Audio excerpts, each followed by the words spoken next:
sommes devant Bercy, ministère de la fonction publique. Le rassemblement de toute la fonction publique s'achève et à présent nous sommes avec les agents territoriaux. Ce 15 juin, quelles sont les raisons pour les agents territoriaux de se joindre à la mobilisation ? D'ores et déjà, avec tous les agents de la fonction publique, c'est demander instamment le dégel du point d'indice.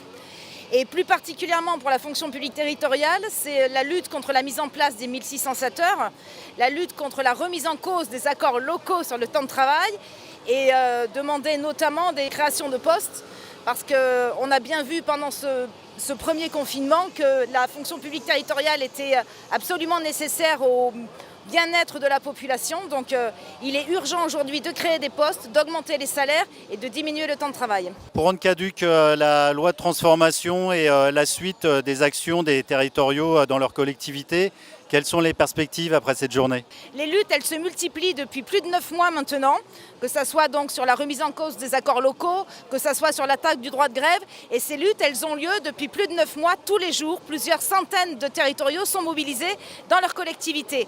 On a une première journée unique de mobilisation pour avoir une visibilité sur un plan national, c'était le 16 mars dernier. Aujourd'hui, 15 juin, c'était une deuxième journée beaucoup plus réussie en termes de nombre de participants pour avoir une visibilité sur un plan national des luttes locales. Ce matin, nous étions à plus de 60 rassemblements ou manifestations annoncées. Et bien entendu, durant tout l'été, nous appelons l'ensemble de nos militants et de nos syndiqués à continuer à faire des heures mensuelles d'information, à faire des tractages pour une grande mobilisation en septembre. Merci Natacha, bonne manifestation.